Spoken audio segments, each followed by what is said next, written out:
আর যারা রেজাল্ট খারাপ করেছে, ডিজায়ার্ড রেজাল্ট করে নাই, তাদের অনেককেই আমি অভিনন্দন জানাতে চাই। কেন জানাতে চাই? কারণ তাদের লাইফে তারা হয়তো একটা বিশাল অপরচুনিটির সামনে চলে আসছে। সেটা কি? প্রত্যেকের লাইফে ধাক্কা দরকার আছে। হ্যাঁ, লাইফ খুব স্মুথ হলে অনেকগুলো প্রবলেম আছে, কারণ ধাক্কা মানুষ খাবেই, আগে আর পরে।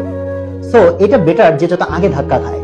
যেন এই ধাক্কাটাই, যে আজকে ইন্টার পরীক্ষায় এসে ধাক্কা খাইলো, এই ধাক্কাটাই যদি সে ক্লাস 8-এ খেত, বা এই ধাক্কাটা যদি আরো আগে খেত, তাহলে হয়তো তার লাইফে আরো বেশি কিছু অলরেডি অ্যাড হইতো। আর যারা এখনো ধাক্কা খায় নাই, ভার্সিটি লাইফে গিয়ে বা ভার্সিটি পাস করার পরে ধাক্কা খাবে, সেই ধাক্কাগুলো কিন্তু আরো সিভিয়ার ধাক্কা। তো এই জন্য অভিনন্দন তাদেরকে যারা খারাপ করেছে এবং এই ধাক্কাটাকে পজিটিভলি তাদের লাইফে নিতে পারবে।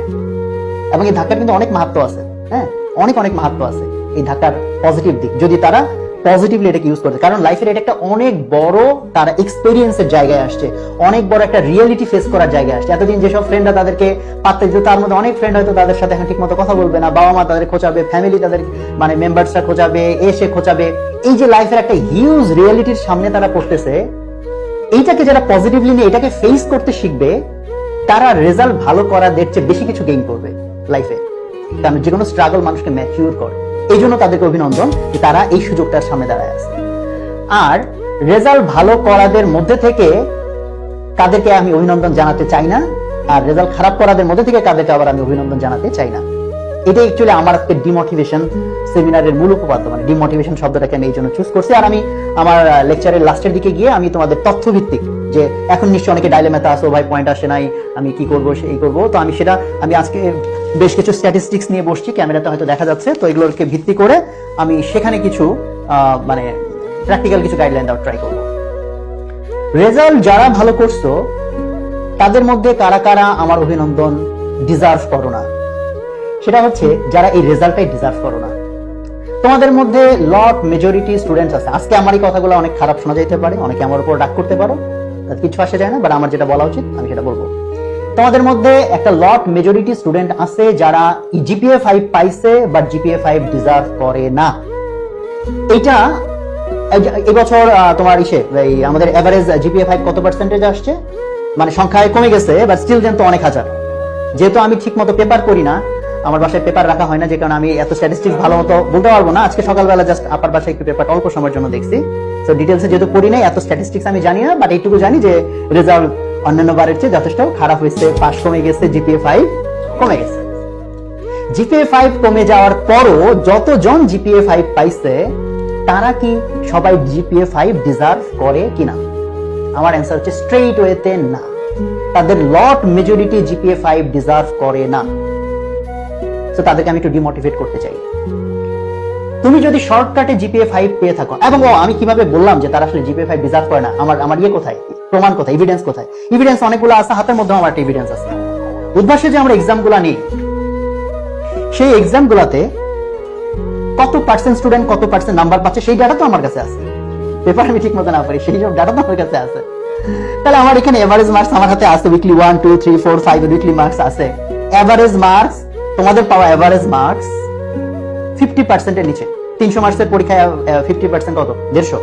আমাদের প্রথম পরীক্ষার এভারেজ ছিল 115, 127, 124, 133, 116।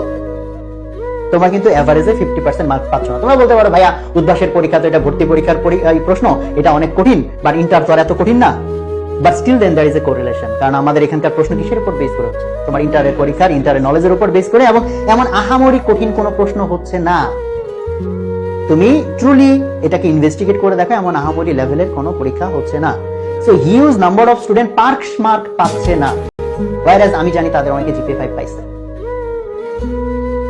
সো সেটা কি মিন করে? অথবা আমাদের এখানে একটা উদ্ভাসের পরীক্ষা হয়, ওপেন বুক এক্সাম, তোমরা জানো উদ্ভাসিত মুখ। এটা আমরা যখন চালু করি সবাই আমাদেরকে পাগল ভাবছে যে বই খুলে পরীক্ষা দিলে তো সবাই 100 100 পাবে। হোয়ারএজ এই পরীক্ষাতে এমনও হয়েছে কোনো বছর যে আমরা 100 জনকে পুরস্কার দিতে চাইছি, তার মধ্যে 100তম যে পুরস্কার পাইছে সে ওই পরীক্ষায় পাস করে নাই, বা যেহেতু আমাদের কমিটমেন্ট 100 জনকে দিতে হবে সেজন্য সে পাইছে।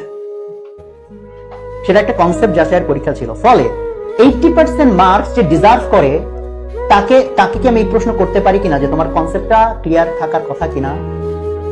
সো তুমি জিনিসপত্র না বুঝে শর্টকাট মেরে প্রশ্ন আউট করে বা হোয়াট এভার এনি হাউ তুমি জিপিএ 5 পেয়ে যাচ্ছ, সো তো আমি বলবো এটাকে খুবই তীব্র আক্রমণাত্মক ভাষায় আমি যদি বলি, তাহলে আমার বলা উচিত যে তুমি জাতির সাথে চিট করতেছো, ইউ আর চিটিং।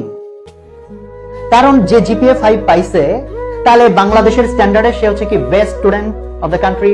তার কাছে তাহলে কান্ট্রি কি ডিজার্ভ করবে? এই ছেলেটা সবকিছু বুঝছে, সবকিছু করছে, সব না হোক মানে একটা সার্টেন স্ট্যান্ডার্ড অফ আন্ডারস্ট্যান্ডিং তার আছে, সার্টেন স্ট্যান্ডার্ড অফ কনসেপ্ট তার আছে, সেই জন্য সেই সার্টিফিকেটটা হোল্ড করে। তো ভবিষ্যতে এই সার্টিফিকেটের কারণে সে হয়তো ভালো একটা ইনস্টিটিউটে পরীক্ষা দিতে পারবে বা কোথাও একটা চান্স পাবে, ভবিষ্যতে যখন চাকরি করবে এভরি টাইম এই সার্টিফিকেট তাকে সাপোর্ট দিবে, হেল্প করবে। বাট এই সার্টিফিকেটটা সে ডিজার্ভ করে না, সে যা না সেটা সে শো করে বেড়াচ্ছে। তো আমি এটাকে বলতে চাই এক ধরনের প্রতারণা। আমি যেটা না আমি সেটা বললাম, মানুষের কাছে দাবি করলাম যে ভাই দেখো আমি ভালো স্টুডেন্ট না, বাট আমি পড়ি নাই, আমি এগুলো জানি না, আমি কিছু না, বাট আমি দাবি করলাম আমি কিন্তু সেরা। তো আমার কাছে মনে হয় এটা এক ধরনের প্রতারণা। I am sorry for my language, যেহেতু আজকে ডিমোটিভেশনাল সেমিনার, তো আমাকে তো আক্রমণ করতেই হবে। So I am sorry for my language, actually I am not sorry. আমি সরি না, বিকজ আমার এগুলো বলতে হবে সামনে এবং আরো আমি ডিমোটিভেট করবো ইনশাল্লাহ।